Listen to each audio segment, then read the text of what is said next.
वहां पर ये हुए हैं और इनके गुरु का नाम वर्धमान भट्टारक था।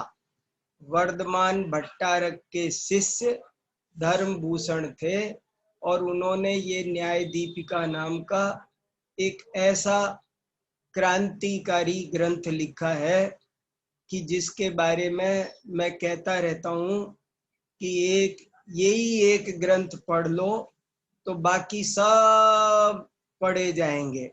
इतना महान और इतना महत्वपूर्ण है। बहुत नपी तुली भाषा में, सदी हुई शैली में, एक एक शब्द तोल तोल करके आज से 500 वर्ष पहले तक भी इतनी सुंदर सुललित प्रवाहपूर्ण संस्कृत, इसकी जो संस्कृत है वो बहुत अद्भुत संस्कृत है। न कठिन है न हल्की है। एक एक शब्द में बहुत गंभीर भावों को लेकर के लिखी गई है और गद्य में है तो ऐसा लगता है पढ़ते हुए मानो अभिनव धर्मभूषण यति हमसे सीधे बातचीत कर रहे हैं। ऐसी बिल्कुल सजीव शैली इसको बोलते हैं। सजीव शैली में ये सब पॉइंट्स आपको एक परीक्षा में प्रश्न अवश्य आता है, ग्रंथ एवं ग्रंथकार का परिचय दीजिए। उसमें ये बातें आपको काम आएंगी। न्याय दीपिका को पढ़ने के लिए थोड़ी सी बातें इतिहास की और थोड़ी सी बातें न्याय की भूमिका के रूप में आना आवश्यक है। जिसको ग्रंथकार का इतिहास, जैन ग्रंथों का इतिहास पता होगा वो इसे ज्यादा आनंद से पढ़ सकेगा। ऐसे ही जिसको न्याय किसे कहते हैं, न्याय पढ़ने की क्या आवश्यकता है, इत्यादि बातों का पता होगा, वो भी इस ग्रंथ का विशेष लाभ प्राप्त कर सकेंगे। इसलिए आप सबको देखो, हम सब यूनिवर्सिटी के विद्यार्थी अधिक पढ़ रहे हैं और ये कक्षाएं तभी बहुत लाभदायक होती है जब आप 1 घंटे पढ़ने के लिए 1-2 घंटे इसके आगे पीछे भी पढ़ेंगे तो आपको विशेष लाभ होगा।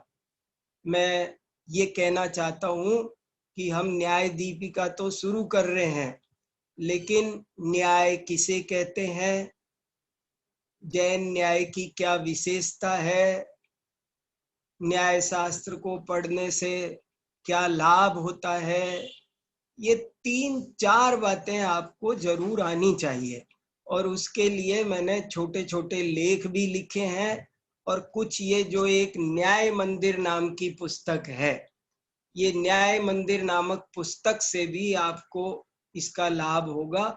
ये न्याय मंदिर पुस्तक की प्रस्तावना पढ़ें। इसके अलावा जो ये न्याय दीपिका है, ये न्याय दीपिका की भी प्रस्तावना बहुत सुंदर है। इसकी प्रस्तावना को पढ़ लें। हम न्याय दीपिका प्रारंभ कर रहे हैं, सने सने आगे बढ़ेंगे, लेकिन आप न्याय दीपिका की प्रस्तावना, न्याय मंदिर की प्रस्तावना और वो जो छोटे छोटे 2-3 लेख मैं आपको बता रहा हूँ, ये सब हम आपको अभी और एक बार ग्रुप पर शेयर कर देंगे। लेकिन आप इन सब को जरूर से जरूर पढ़ना, तो न्याय दीपिका आपको बहुत अच्छी तरह समझ में आएगी।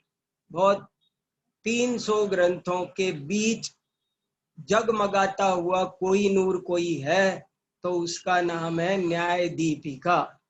और इसकी महिमा के बारे में मेरा यही वाक्य काफी है कि ये ग्रंथ कंठस्थ करने लायक है। कुछ ग्रंथ केवल देखने लायक होते हैं, कुछ ग्रंथ पढ़ लेने लायक होते हैं और कुछ ग्रंथ कंठस्थ कर लेने लायक है। न्याय दीपिका ऐसा है जिसे पूरा कंठस्थ कर लेना चाहिए, तो आपको अद्भुत आनंद की प्राप्ति होगी। इस कृति का जो मैं इस कृति से बहुत ही अधिक प्रभावित हूँ और मुझे आज जो कुछ न्याय शास्त्र आता है, समझ लो एक इस न्याय दीपिका की ही कृपा से आता है। मैंने जब ये न्याय मंदिर पुस्तक लिखी तो मेरा कोई आदर्श ग्रंथ था तो वो न्याय दीपिका ही था। इसमें लिखा था न्याय दीपिका और मैंने मेरी पुस्तक को न्याय मंदिर लिखा। और जैसे इसका नाम है न्याय दीपिका, तो इसमें 3 अध्याय हैं और उन अध्यायों का नाम रखा प्रकाश। प्रथम प्रकाश, द्वितीय प्रकाश, तृतीय प्रकाश। ऐसे जनरली होता है प्रथम अध्याय, द्वितीय अध्याय, लेकिन इन्होंने अध्याय नहीं कहा बल्कि क्या कहा, प्रकाश। प्रकाश क्यों कहा? क्योंकि ग्रंथ का नाम था दीपिका। तो दीपिका के साथ रूपक बैठाने के लिए, सांग रूपक सिद्ध करने के लिए ग्रंथों के नामों में लोगों ने, विद्वानों ने रूपक बिठाया है। जैसे किसी पुस्तक का नाम होता है महोदधि, सागर, ज्ञानार्णव, तो उसके अध्यायों का नाम होता है प्रथम तरंग, द्वितीय तरंग। तो ये दीपिका थी, इसलिए उन्होंने इसके अधिकारों को अधिकार की बजाय प्रकाश नाम से कहना उचित समझा। तो इसी आधार पर मैंने जब अपनी पुस्तक का नाम रखा न्याय मंदिर, तो इसके भी हमने अधिकार बनाए। तो सोचा मंदिर के साथ रूपक बैठे, इसलिए इसके नाम रखे गए प्रथम द्वार, द्वितीय द्वार, तृतीय द्वार। मंदिर के साथ सांग रूपक बिठाने के लिए अधिकारों को द्वार कहा। तो अब इस तरह से बातें हम करते चलेंगे। अभी शॉर्ट में सारांश इतना सा हो गया। अब तक बताई हुई बात का सारांश ये है कि जैन न्याय परंपरा में आज की तारीख में लगभग 300 ग्रंथ उपलब्ध हैं, लेकिन उनमें से न्याय दीपिका करीब करीब सबके अंत में लिखा गया है और फिर भी वह सर्वोत्कृष्ट के समान भाषित होता है। वो सरलता, संक्षिप्तता आदि कारणों से। ऐसा कोई महाविद्यालय, विश्वविद्यालय नहीं होगा जहां पर न्याय दीपिका ग्रंथ पाठ्यक्रम में नहीं पढ़ाया जाता हो। ये इतना अनिवार्य है। इसके महत्व को सभी उन्मुक्त कंठ से, एक कंठ से स्वीकार करते हैं। और इसकी रचना विजयनगर कर्नाटक में धर्मभूषण यति ने 15वीं शताब्दी ईसा की में की है, आज से 500-550 वर्ष पहले। तो अब चलते हैं हम इस ग्रंथ के बारे में। 3 अध्याय हैं इसके, प्रथम प्रकाश, द्वितीय प्रकाश, तृतीय प्रकाश। सर्वप्रथम मंगलाचरण का अर्थ समझते हैं। श्री वर्धमान मर्हंतम नत्वा बाल प्रबुद्धये विरच्यते मित स्पष्ट संदर्भ न्याय दीपिका। श्री वर्धमानम अर्हंतम, द्वितीया एक वचन 2/1। संस्कृत भी थोड़ी आनी चाहिए। जिसको संस्कृत भाषा का ज्ञान होगा उसे न्याय दीपिका पढ़ने में विशेष आनंद आएगा। श्री वर्धमानम अर्हंतम नत्वा, नत्वा नमस्कारम कृत्वा।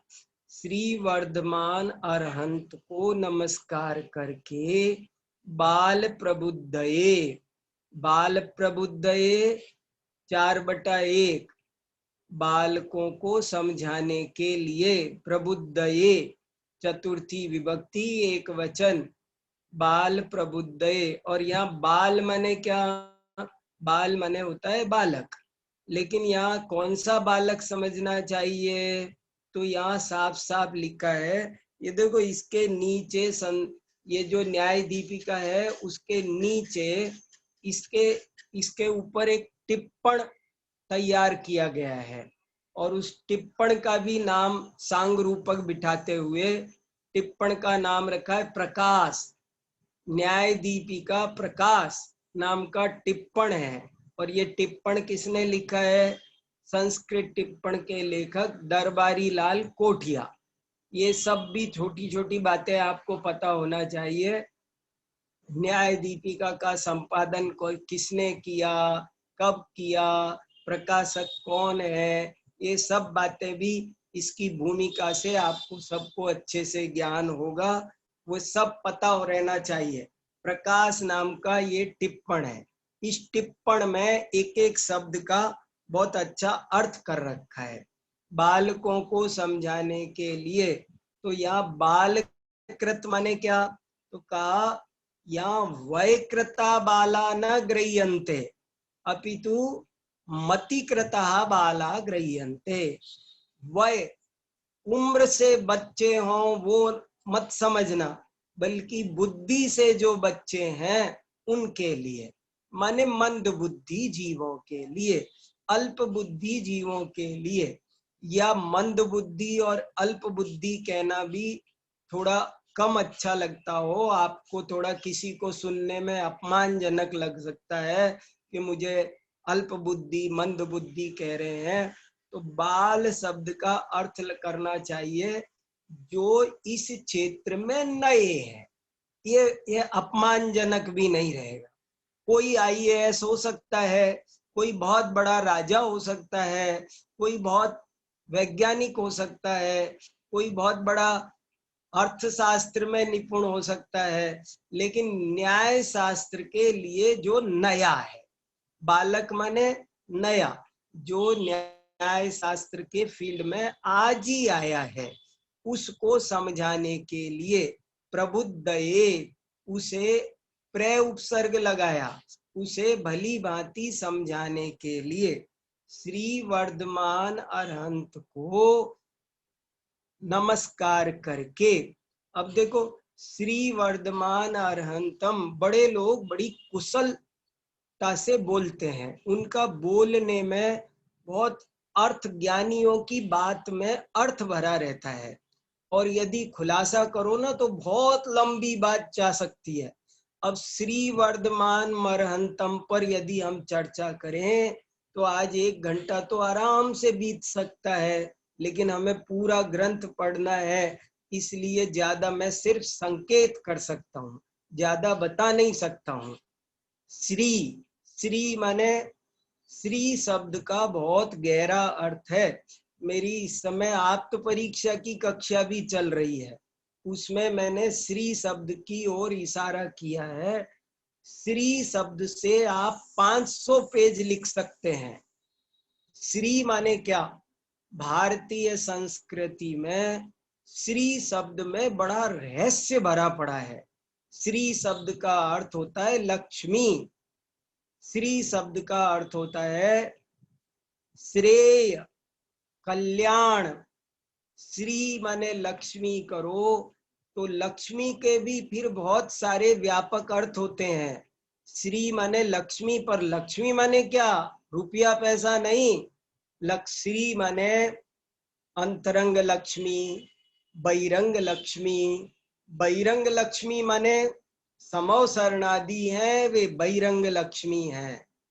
केवल ज्ञानादि है, वे अंतरंग लक्ष्मी है। तो जो श्री वर्धमान है, अब श्री वर्धमान का के अनेक अर्थ है। श्लेष अलंकार का प्रयोग है यहाँ पर, बहुत गहरा गहरा श्लेष है। श्री वर्धमान का अर्थ 24वें तीर्थंकर श्री वर्धमान स्वामी भी है।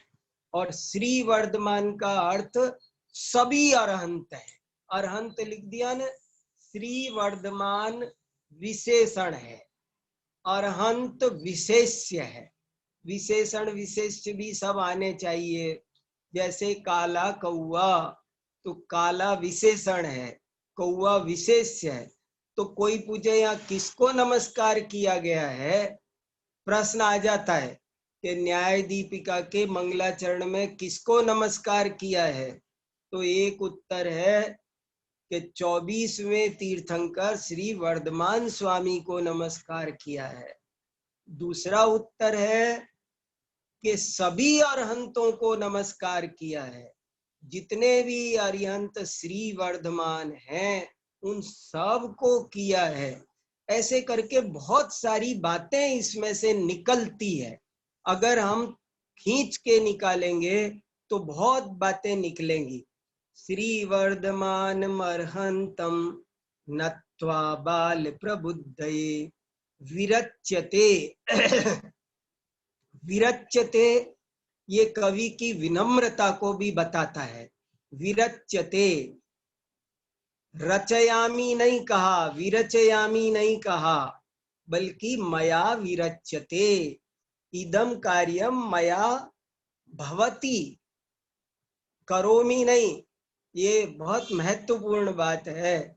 विरच्यते, लिखी जा रही है। क्या लिखी जा रही है? हो रहा है काम, मानो मैं ज्ञाता दृष्टा हूं। विरच्यते, मित, मित माने संक्षिप्त। मित बोलते हैं ना हम, हित मित प्रिय। मित माने क्या होता है? सीमित। अमित माने किसी बच्चे का नाम होता है। कभी कभी तो लोगों को अपने नाम का अर्थ नहीं पता होता। अमित, अमित माने जिसकी कोई सीमा नहीं, असीमित। और मित माने जो सीमित है, सीमित है, लिमिटेड, शॉर्ट। मित माने संक्षिप्त। और स्पष्ट माने, देखो जब करते हैं तो एक बहुत बड़ी दिक्कत आती है कि वो बात अस्पष्ट रह जाती है। लेकिन न्याय दीपिकाकार कह रहे हैं कि मैं संक्षिप्त तो करूंगा लेकिन अस्पष्ट नहीं होने दूंगा। ये गजब की बात है। हम चीजों को विस्तार से क्यों समझाते हैं? ताकि स्पष्ट हो जाए। लेकिन विस्तार से समझाएंगे तो समय बहुत चाहिए। तो कहते हैं कि उसका इलाज है कि हम शॉर्ट में बोलें। लेकिन जब हम शॉर्ट में बोलते हैं तो दिक्कत आती है कि वो अस्पष्ट रह जाती है बात। लेकिन बोले मैं सीमित भी बोलूंगा, स्पष्ट भी बोलूंगा, और संदर्भ, संदर्भ का मतलब है मैं प्रामाणिक बोलूंगा। जो कुछ बोलूंगा वो शास्त्राधार से बोलूंगा। संदर्भ का मतलब है जिसको माणिक नंदी आचार्य ने परीक्षा मुख में सिद्धम शब्द कहा। सिद्धम अल्पम लघीयसः, उसी बात। सिद्धम माने क्या होता है? सिद्धम माने पूर्वाचार्य प्रसिद्धम। तो यहाँ भी संदर्भ शब्द क्यों लगाया? अब आपको सबको बहुत ध्यान से सुनना है, और कोई भी बात समझ में नहीं आए तो आपको प्रश्न पूछना है बाद में। आप पूछना कि ये समझ में नहीं आया, लेकिन आप स्पष्ट समझना। मैं न्याय दीपिका नाम का एक मित, स्पष्ट और संदर्भ, तीन शब्द कहे। न्याय दीपिका के तीन विशेषण हैं। मित माने संक्षिप्त, स्पष्ट माने सरल, और संदर्भ माने अपनी तरफ से नहीं, प्रामाणिक, पूर्वाचार्य प्रसिद्ध। जैसा पे कछु कहूं कही मुनि यथा, जैसा पूर्वाचार्यों ने कहा है, पूर्व के न्याय ग्रंथों में जो संदर्भ दिए गए हैं उन्हीं के आधार से मैं अपनी बात कहूंगा। तो मेरे ख्याल से ये पहला श्लोक मंगलाचरण का है। अब एक बात और आप ध्यान दे लो, अर्थ तो स्पष्ट हो गया, लेकिन अब आप इसमें एक खास बात सुनो। मंगलाचरण तीन तरह के होते हैं। मंगलाचरण तीन प्रकार के होते हैं। एक को कहते हैं नमस्कारात्मक, दूसरे को कहते हैं वस्तु निर्देशात्मक, और तीसरे को कहते हैं उभयात्मक। जो नमस्कारात्मक होते हैं उसमें सिर्फ नमस्कार किया जाता है, जो वस्तु निर्देशात्मक होते हैं उनमें सीधी विषय वस्तु की चर्चा प्रारंभ हो जाती है, और जो उभयात्मक होते हैं उनमें दोनों बातें होती है। ये मंगलाचरण उभयात्मक है। इस मंगलाचरण की क्या विशेषता है? ये उभयात्मक है। श्री वर्धमान मरहंतम नत्वा बाल प्रबुद्धये, ये तो क्या हो गया? ये मंगलाचरण हो गया, नमस्कार हो गया। और विरच्यते मित स्पष्ट संदर्भ न्याय दीपिका, ये वस्तु निर्देश हो गया, नमस्कार भी हो गया और विषय प्रतिपादन की प्रतिज्ञा भी हो गई। दो चीज है, नमस्कार और प्रतिज्ञा, विषय प्रतिपादन की प्रतिज्ञा। तो इस दृष्टि से ये एक बहुत ही सुंदर काव्यात्मक सार गर्भित मंगलाचरण है। और इस मंगलाचरण की एक व्यंजना टीकाकारों ने ऐसी भी निकाली है कि मानो श्री वर्धमान कहा तो मानो उनको अपने गुरु भी याद आए हों।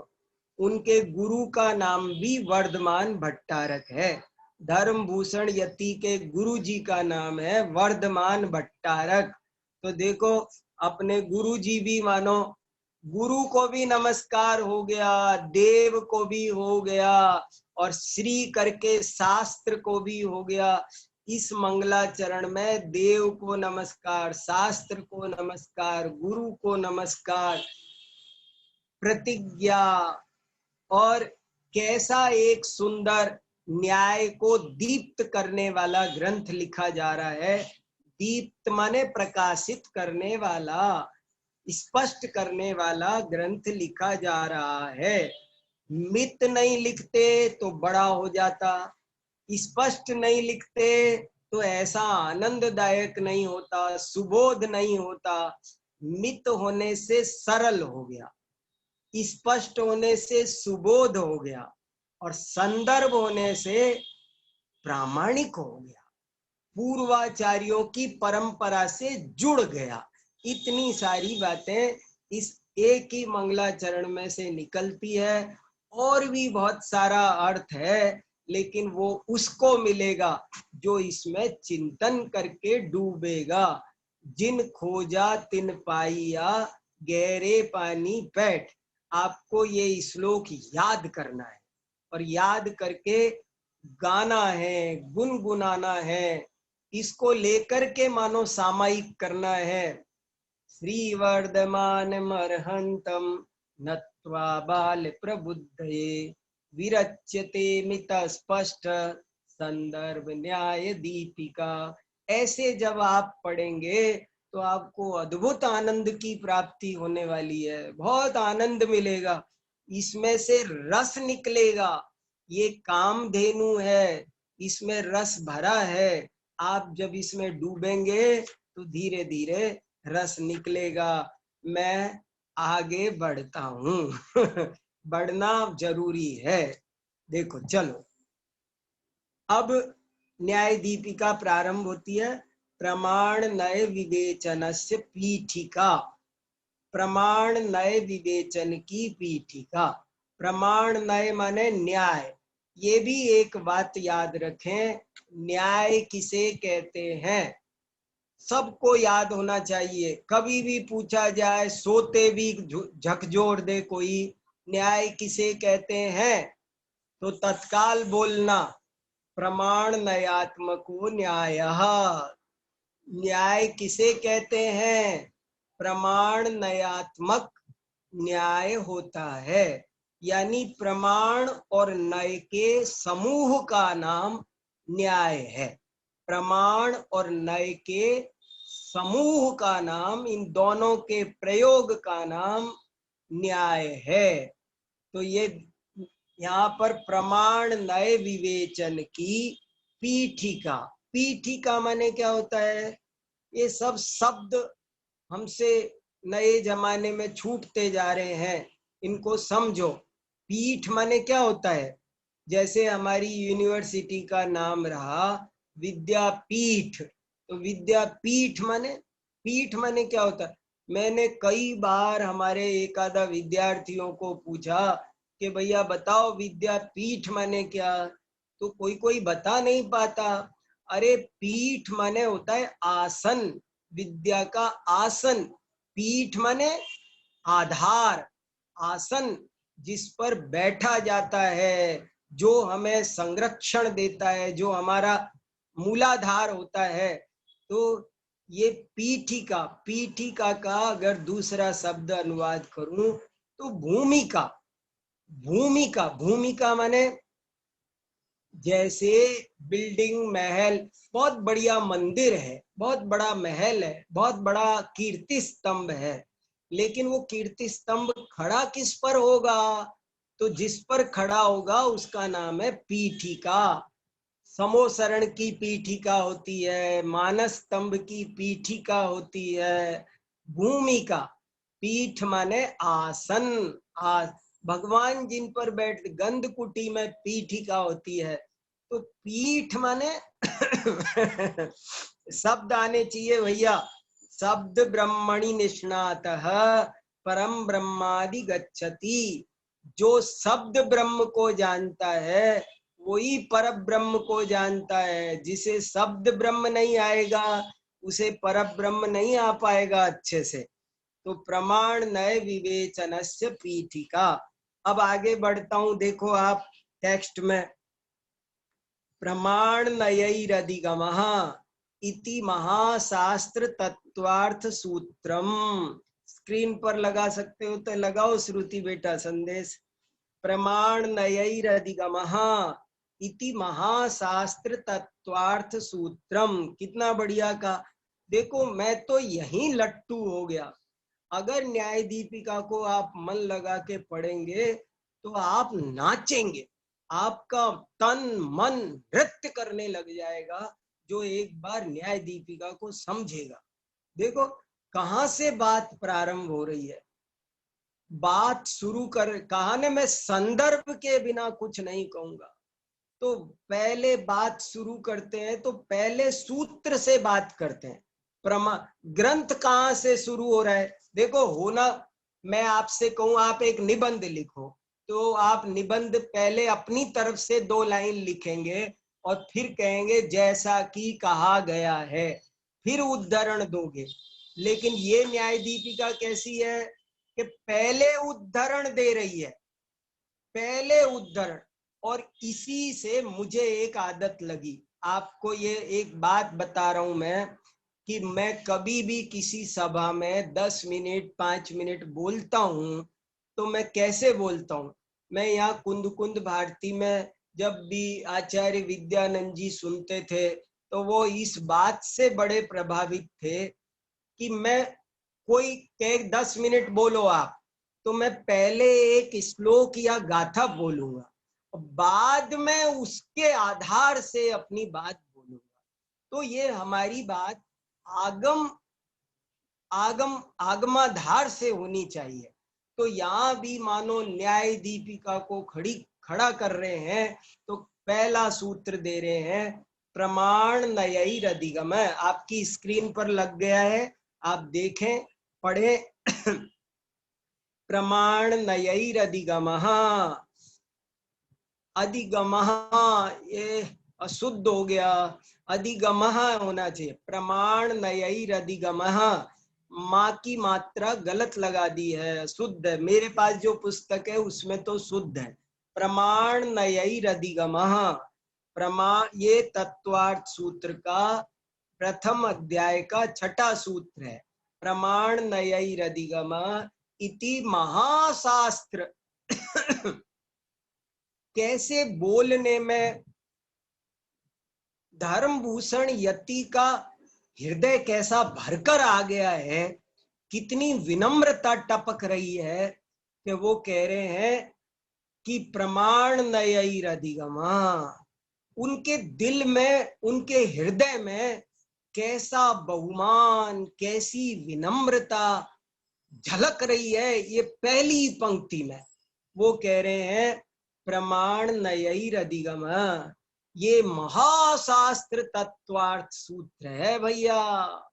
ये तत्वार्थ सूत्र सबसे बड़ा शास्त्र, परम पूज्य, ये परम पूज्य ग्रंथराज तत्वार्थ सूत्र का ये उपदेश है, ये निर्देश है, ये आदेश है, ये सब कुछ है।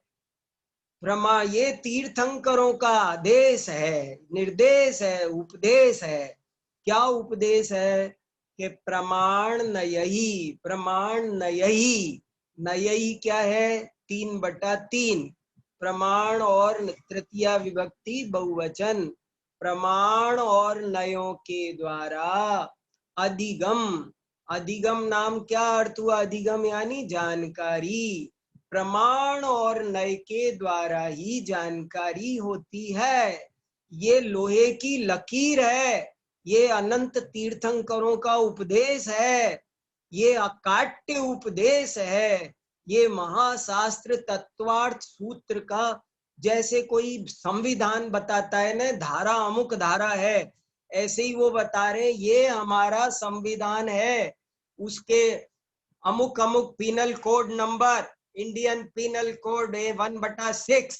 तो बोले ये तत्वार्थ सूत्र का प्रथम अध्याय का 6ठा सूत्र है, प्रमाण नयैरधिगमः। ओहो, प्रमाण नयैरधिगमः इति महाशास्त्र तत्वार्थ सूत्रम। ये महाशास्त्र तत्वार्थ सूत्र है। फिर क्या आगे? एक ही लाइन जम गई। प्रमाण नयैरधिगमः इति महाशास्त्र तत्वार्थ सूत्रम। फिर सुना रहे हैं तत्खलु। ओहो, खलु लिखकर कितना वजन डाल दिया। रियली, वो वास्तव में ये अकाट्य है। ऋषभ देव आदि चतुर्विंशति तीर्थंकरों ने, अनंत तीर्थंकरों ने, सभी शास्त्रों ने कहा है प्रमाण नयैरधिगमः। ज्ञान होगा तो प्रमाण और नयों के द्वारा ही होगा। देखो, तत्खलु परम पुरुषार्थ। परम पुरुषार्थ माने क्या? 4 पुरुषार्थ भारतीय संस्कृति में, परंपरा में माने जाते हैं, धर्म, अर्थ, काम, मोक्ष। तो मोक्ष अंतिम पुरुषार्थ है, सर्वश्रेष्ठ है, सर्वोत्कृष्ट है, इसलिए उसको यहाँ का परम पुरुषार्थ। परम पुरुषार्थ माने मोक्ष, अंतिम पुरुषार्थ। निश्रेयस, निश्रेयस माने मोक्ष, निश्रेयस मोक्ष का ही दूसरा नाम है। वो वास्तव में परम पुरुषार्थ मोक्ष है, उसका जो साधन है। क्या मोक्ष का साधन? क्या परम पुरुषार्थ? क्या निश्रेयस। निश्रेयस का साधन क्या? सम्यक दर्शनादि। आदिपदेन किम? आदिपदेन सम्यक ज्ञानम सम्यक चारित्रम च गृह्यते। आदिपद के द्वारा सम्यक दर्शन आदि। आदि माने क्या? सम्यक दर्शन, ज्ञान, चारित्राणि, मोक्ष मार्ग। कैसा तत्वार्थ सूत्र के नाम से धर्मभूषण आचार्य का हृदय उछल रहा है, उछल रहा है। तत्वार्थ सूत्र हमारी बहुत बड़ी पूंजी है, बहुत बड़ा हमारा भारतीय संविधान है।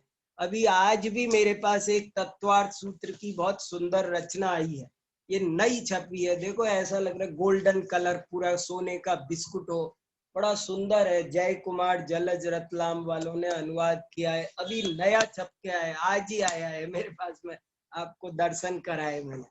बहुत काम तत्वार्थ सूत्र पर हो रहे हैं, हुए हैं। 1000 से ज्यादा टीकाएं मौजूद है, वो हमारा प्राण है तत्वार्थ सूत्र। तत्खलु परम पुरुषार्थ निश्रेयस साधन सम्यक दर्शनादि विषय भूत जीवादि तत्वादि गमोपाय निरूपण परम। इनका बार बार पाठ करो। आप पाठ कर करके अपना उच्चारण ठीक करो। उच्चारण ठीक होना चाहिए, वो बहुत जरूरी है विद्या प्राप्ति के। मैं उपाय बता रहा हूं आपको। तो कहा कि प्रमाण नयैरधिगम ये तत्वार्थ सूत्र का निर्देश है, और ये जो परम पुरुषार्थ निश्रेयस है उसका जो साधन सम्यक दर्शनादि है, उसके जो विषय भूत पदार्थ है जीवादि, आदि पद से यहाँ क्या लेना, जीवादि, आदि से अजीव, आश्रव, बंध, संवर, निर्जरादि, ऊपर वाला जीवादि, जीवादि ऊपर की पंक्ति में, जीवादि तत्वादिगमोपाय निरूपण परम, जीवादि तत्वादि, ये जीवादि तत्वादिगम का उपाय को बताने में निरूपण परम, निरूपण परम, परम माने क्या होता है, परम यानी समर्थम, जीवादि तत्वों के, देखो इसको जरा ध्यान से समझो, जो ये अंडरलाइन हो रहा है ये बहुत इंपॉर्टेंट है, जीवादि तत्वादिगमोपाय निरूपण परम, जीवादि तत्वों के अधिगम का, पूरा तत्पुरुष समास है, देखो जीवादि तत्वानाम अधिगम, तत्वादिगम, तत्वानाम अधिगम षष्ठी तत्पुरुष, अधिगमस्य उपायः फिर षष्ठी तत्पुरुष, अधिगमोपाय निरूपण परम, निरूपण परम क्या होगा, परम माने निरूपण करने में समर्थ है, तत्वादिगम के उपाय को बताने में ये जो तत्वार्थ सूत्र का सूत्र है प्रमाण नयैरधिगम, ये तत्वादिगम के उपाय को बताने में समर्थ है, समर्थ कारण है, समर्थ है, पर्याप्त है, अलम, और कुछ नहीं चाहिए यही काफी है। और आगे बढ़ते हैं, प्रमाण नयाभ्याम ही विवेचिता जीवादय सम्यक अधिगम्यन्ते, प्रमाण नयाभ्याम प्रमाण नयाभ्याम 3/2 तृतीय विभक्ति द्विवचन, प्रमाण और नय के द्वारा विवेचिता, देखो विवेचन माने क्या होता है, विवेचन माने क्या, वर्णन माने क्या, सब चीजों का अलग अलग अर्थ है वो हम सबको पता होना चाहिए। तो विवेचिता, विवेचिता माने विश्लेषिता, जीवादय, जीवादय 1/3 बहुवचन, प्रथमा विभक्ति बहुवचन, जीवादि पदार्थ, जीवादि में जैसे हरि के रूप चलते हैं इकारांत पुल्लिंग, ऐसे जीवादय सम्यक अधिगम्यन्ते, सम्यक प्रकार से जाने जाते हैं, तद व्यतिरेकेण, उसके बिना, तद व्यतिरेकेण उसके बिना, किसके बिना, प्रमाण नय के बिना, जीवाद्यधिगमे, जीवाद्यधिगमे क्या है, संधि हुई, कौन सी संधि हुई, यण संधि, इको यणची, जीवादि था और जीवादि आगे था अधिगम, तो संधि कर दी जीवाद्यधिगमे,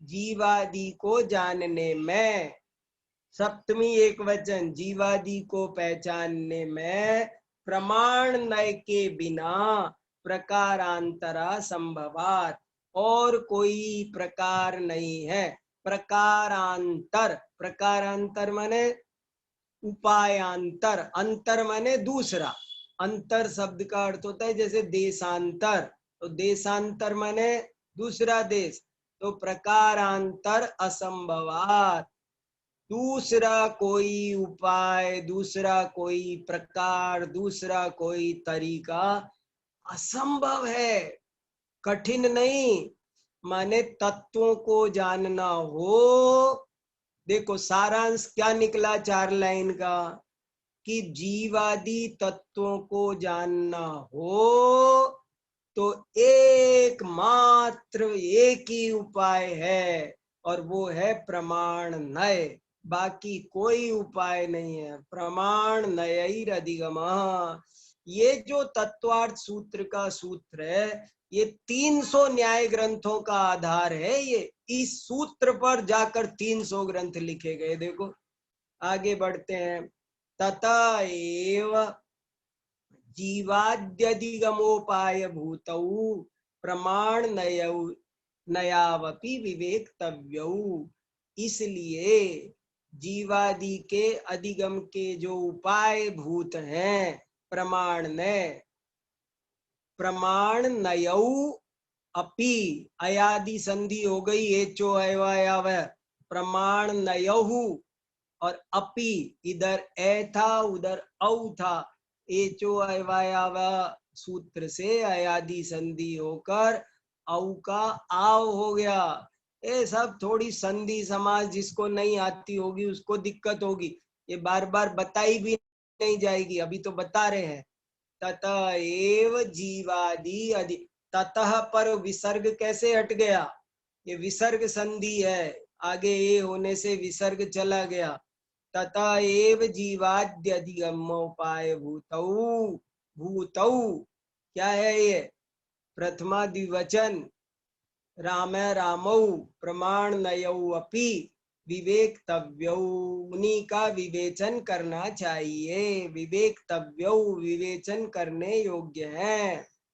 अब आगे कितना अच्छा लिखा देखो, तद विवेचन पराहा, तद मने प्रमाण नय, विवेचन परा विवेचन करने में समर्थ, पर मने समर्थ, उनका विवेचन करने में समर्थ, प्राक्तन ग्रंथाः, प्राक्तन मने पुराने, पहले से ही, प्राक्तन, प्राक्तन मने तन मने वाला, प्राक मने पहले, अद्यतन मने आज का, प्राक्तन पहले का, प्राक्तन ग्रंथा पुराने ग्रंथ, संतेव हैं ही, उनके विवेचन करने वाले, तद विवेचन पराः प्राक्तन ग्रंथा संत्येव, तथापि ते केचित् विस्तृतः, तथापि ते केचित् विस्तृतः।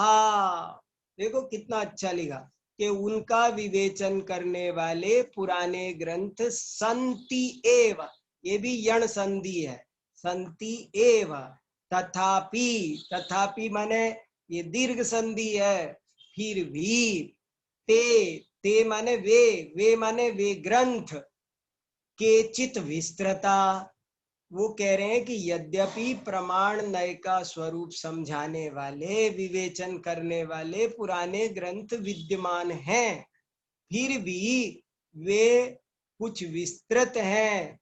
देखो मित स्पष्ट का अर्थ बता रहे, ते केचित विस्तृता, केचित गंभीरा, कितना साफ साफ लिखा, केचित विस्तृता, केचित गंभीरा, कुछ विस्तृत है, कुछ गंभीर है, गूढ़ गंभीर है। इति, इस इति माने इसलिए, न माने नहीं है, तत्र माने उनमें, वहां, बालानाम, बालानाम माने बच्चों का, नए लोगों का, अल्प बुद्धियों का अधिकार ही नहीं है। देखो न तत्र बालानाम अधिकार, लेकिन वहां पर यद्यपि न प्रमाण नय के विवेचन करने वाले ग्रंथ मौजूद हैं, पहले से मौजूद हैं, लेकिन उनमें वे विस्तृत हैं, गंभीर हैं, इसलिए वहां बालकों का अधिकार नहीं है। ततस्तेषां सुखोपायेन, इसलिए उनको सुखोपायेन, सुखोपायेन माने सरलता पूर्वक, सुखोपायेन, सुखोपाय कितना बढ़िया शब्द है। ततस्तेषां, सुखासन बोलते हैं ना, और सब आसन में तो थोड़ी परेशानी हो, सुखासन माने सहज, सहजता, तो तत सुखोपायन शब्द का अर्थ है सहजता पूर्वक, सरलता पूर्वक। इस ततः माने इसलिए, तेसाम माने वो जो मंद बुद्धि जीव हैं उनको सरलता से, प्रमाण नयात्मक न्याय, देखो ये आ गई परिभाषा, न्याय किसे कहते हैं, प्रमाण नयात्मक न्याय, प्रमाण नयात्मक, नयात्मक माने आत्मक शब्द क्या होता है? आत्मक शब्द का अर्थ होता है वही जिसकी आत्मा है, प्रमाण और नय ही जिसकी आत्मा है, ये बताना है। वो न्याय प्रमाण और नय से ही मिलकर बना है, इसलिए प्रमाण नयात्मक न्याय स्वरूप प्रतिबोधक, न्याय स्वरूप के प्रतिबोधक, प्रतिबोधक माने समझाने वाले, प्रतिबोधन करने वाले, क माने करने वाले, प्रतिबोधक, शास्त्राधिकार संपत्तये, कितना बढ़िया लिखा कि शास्त्र का अधिकार रूप संपत्ति के लिए, संपत्ति ये प्रॉपर्टी है।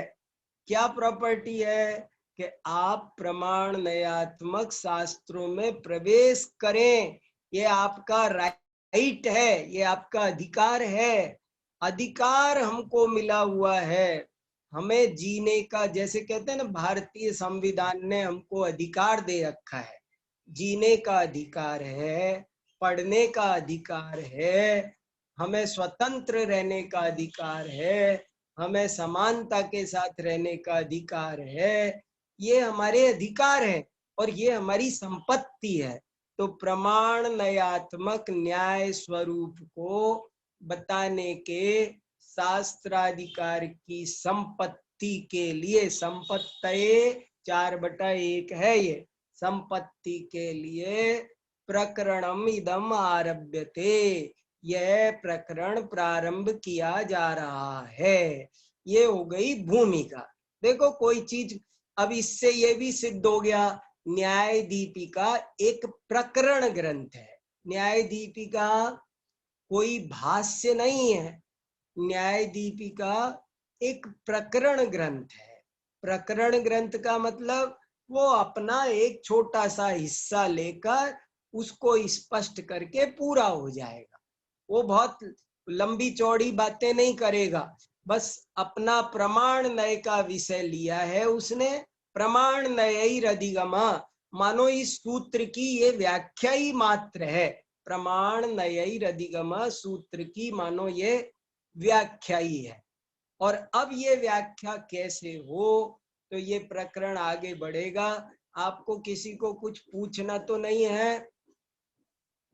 किसी को कुछ पूछना करना हो तो हमारे पास में अब 8 मिनट बाकी है। अगर आपको कोई बात पूछना हो, चर्चा जरूरी है तो कर सकते हैं, और नहीं तो मैं आगे की 2-3 लाइन और पढ़ना चाह रहा हूँ। आप लोग भी शांति से, बस मैंने देखो जो जो बातें कही हैं, आप एक दफे इस कक्षा को फिर से सुनना, और जो जो सामग्री आपको ग्रुप पर भेजेंगे वो आप पढ़ना। आप थोड़ा सा एक दफे शुरू में न्याय नीरस लगता है, लेकिन बाद में जब आपका मन लगने लग जाता है तो हमने देखा है आप बाद में लोग, जिसको न्याय में मन लगता है वो तो न्याय में डूब जाता है। ये बहुत बड़ा तर्क है, ये जैन दर्शन बहुत परीक्षा प्रदानी दर्शन है, इस बात को बताता है। तो मैं आगे की 2-3 लाइन और पढ़ता हूँ, ठीक है? चलिए। त्रिविधाया प्रकरण प्रवृत्ति कथनम, प्रकरण प्रवृत्ति कैसे, ये ग्रंथ है प्रकरण ग्रंथ, और प्रकरण में प्रवृत्ति कैसे होती है, किसी भी प्रकरण में प्रवृत्त कैसे होते हैं, उसको प्रारंभ कैसे करते हैं। तो बहुत देखो, सोचो, इनका चित्त, इनका लेखन, इनका वक्तव्य, हमको बहुत सिस्टेमेटिक बोलना आना चाहिए। ऐसा नहीं कि कहीं से बात शुरू की कहीं चली गई, बात बंधी रहनी चाहिए। देखो, यही प्रमाण नय विवेचनम उद्देश्य लक्षण निर्देश परीक्षा द्वारेण क्रियते, ये बहुत इंपॉर्टेंट लाइन है। यही, यह माने यहाँ, अत्र, ये नियम है, ये कायदा है। क्या कायदा है? प्रमाण नय विवेचनम, यहाँ प्रमाण और नय का विवेचन उद्देश्य, देखो उद्देश्य नहीं है, ये बहुत लोगों से गलती होती है। उद्देश्य वो अलग बात है, जो अपन कहते हैं ना, तुम किस पढ़ाई, तुम विद्यालय क्यों जा रहे हो, क्या उद्देश्य है तुम्हारा, तुम अमेरिका क्यों जा रहे हो, तुम्हारा क्या उद्देश्य है। उद्देश्य शब्द का अर्थ होता है प्रयोजन, लक्ष्य। ये वो उद्देश्य नहीं है, ये उद्देश्य है। पता नहीं, लोग बहुत गलती करते हैं, आप नहीं भूलना कभी भी, ये चर्चा उसमें भी आती है। उद्दिष्ट आहार, उद्दिष्ट माने क्या होता है, उद्दिष्ट, उद्दिष्ट उद्देश्य शब्द से भूतकालिक कृदंत प्रत्यय लगाकर उद्दिष्ट बना है, उद्देश्य से उद्दिष्ट नहीं बना है। उद्देश्य शब्द, उद्देश्य शब्द का अर्थ होता है कथन मात्रम उद्देश्य। अभी नीचे आएगा, देखो बहुत अच्छा, अभी हम इसका बढ़िया आगे और खुलासा करेंगे, पढ़ते हैं। यही प्रमाण नय विवेचनम, प्रमाण और लय का विवेचन 3 प्रकार से होता है। नंबर 1 उद्देश्य, नंबर 2 लक्षण निर्देश, नंबर 3 परीक्षा। ये 3 सोपान है, 3 अलग अलग नहीं है। एक प्रक्रिया के आपका जो व्याख्यान है, आपका जो विवेचन है, उसके 3 सोपान है। सर्वप्रथम आप उद्देश्य करेंगे, बाद में आप लक्षणों का निर्देश करेंगे, बाद में आप उसकी परीक्षा करेंगे, तभी आपका विवेचन कंप्लीट होगा। प्रमाण नय विवेचन 3 प्रकार से होता है। पहले उद्देश्य बोलो, बाद में लक्षण निर्देश करो, बाद में परीक्षा करो। यही प्रमाण नय विवेचनम उद्देश्य लक्षण निर्देश परीक्षा द्वारेण क्रियते। अनुद्दिष्टस्य लक्षण निर्देशानुपपत्ते, क्योंकि जिसका आपने उद्देश्य नहीं किया, उसका आप लक्षण निर्देश कैसे करोगे। जिसका अनुद्दिष्टस्य, जिसका उद्देश्य, उद्दिष्ट देखो आ गया ना, उद्दिष्ट माने कथितम, अनुद्दिष्टम माने अकथितम, जो बात ही नहीं कही गई उसका लक्षण निर्देश करना अनुपपत्ते, वो संभव नहीं है।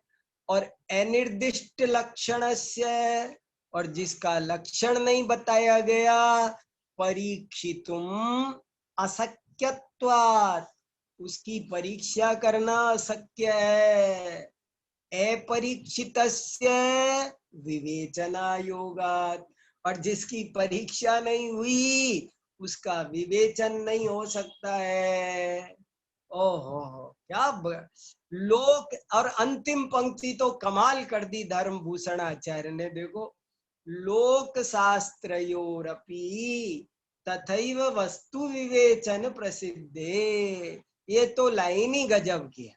लोक शास्त्र, अब ये देखो छोटे छोटे ये सूत्र हैं, आप इन्होंने गद्य में लिख जरूर दिया है, आप समझ लो हमने बहुत सारे, कितने सारे सूत्र पढ़ लिए। तो छोटे छोटे वाक्य, शैली देखो इनकी बात करने की, ये सब सूत्र हैं, ये सार गर्भित हैं, ये अल्पाक्षर है, गागर में सागर भरा है, इसलिए ये कंठस्थ करने लायक, आपको पूरा याद हो जाना चाहिए शुरू से। यही प्रमाण नय विवेचनम उद्देश्य लक्षण निर्देश परीक्षा द्वारेण क्रियते। अनुद्दिष्टस्य लक्षण निर्देशानुपपत्तेः अनिर्दिष्ट लक्षणस्य परीक्षितुम् अशक्यत्वात् अपरीक्षितस्य विवेचना योगात् लोक शास्त्रयोरपि तथैव वस्तु विवेचन प्रसिद्धे। लोक शास्त्रयोः क्या है ये, 7/2 सप्तमी विभक्ति द्विवचन, लोक में भी और शास्त्र में भी, दोनों जगह तथैव इसी प्रकार से वस्तु का विवेचन करना प्रसिद्ध है। दुनिया में भी यही पद्धति है और शास्त्र में भी यही पद्धति है। आपको कोई भी बात कहनी हो तो पहले उसका उद्देश्य बताओ, उद्देश्य करो, कथन करो, फिर उसका लक्षण निर्देश करो, फिर उसकी परीक्षा करो, तभी आपकी बात व्यवस्थित रूप से प्रतिपादित हो सकती है। ये इसका अभिप्राय है। बहुत ही धर्मभूषण आचार्य का मेरे को हृदय दिखाई दे रहा है, आपको भी दिखाई देना चाहिए कैसे उनके हृदय में भाव हैं, कैसे न्याय दीपिका को, महाशास्त्र तत्वार्थ सूत्र को लेकर के फिर विषय के प्रतिपादन में उनका कितना गहरा कंसंट्रेशन है, बड़ी एकाग्रता से, बड़े ही प्रफुल्लित हृदय से, बड़े ही प्रसन्न मन से वे जो न्याय दीपिका की रचना कर रहे हैं, सो हम सब का बड़ा भारी सौभाग्य है। आप सब इसको मन लगा के पढ़ के बैठो, पढ़ने के बाद फिर पढ़ो और बार बार आप चिंतन करो, तब जाकर आपको इसका आनंद आएगा और बहुत अच्छा लगेगा आपको। आज का समय हमारा पूरा हुआ और आप आगे कोई भी प्रश्न हो तो आप ग्रुप पर लिखना, हमको लिखना, हम उसका समाधान करेंगे। ठीक है, जय जिनेन्द्र।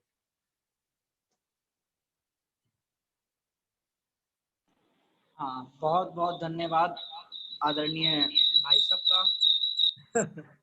आदरणीय भाई साहब का बहुत बहुत धन्यवाद।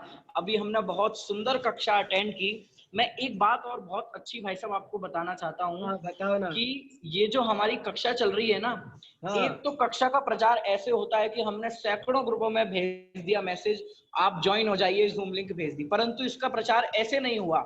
हमने वाह, ग्रुपों में ऐसा लिखा कि यदि आपको कक्षा पढ़नी है तो वाह, आप हमें व्यक्तिगत मैसेज करिए। इससे वाह, क्या हुआ, जो सच में ही जिज्ञासु थे न्याय दीपिका पढ़ने के, उन्होंने वाह, मैसेज किया। और मैं आपको बताना चाहूंगा, कम से कम 150 से ऊपर लोगों के हमारे पास मैसेज आए कि हमें वाह, न्याय दीपिका ग्रंथ पढ़ना है। और वाह, अभी भी लगभग 95 से 100 लोग जूम पर थे और 60-70 लोग यूट्यूब पर सुन रहे थे। यानी वाह। कि लोगों में बहुत ही जिज्ञासा है न्याय दीपिका ग्रंथ को पढ़ने की। हाँ, आपने और आप जैसा प्रतिपादक हमें मिला है, इससे ज्यादा हाँ, सौभाग्य की बात हमारी नहीं हो सकती है। और इस प्रकार अभी हमारी न्याय दीपिका की कक्षा चली। आगामी कार्यक्रम में हमारे बीच आदरणीय विक्रांत जी पाटनी विराजमान है। उनकी कक्षा चलेगी, आप उनकी कक्षा का भी लाभ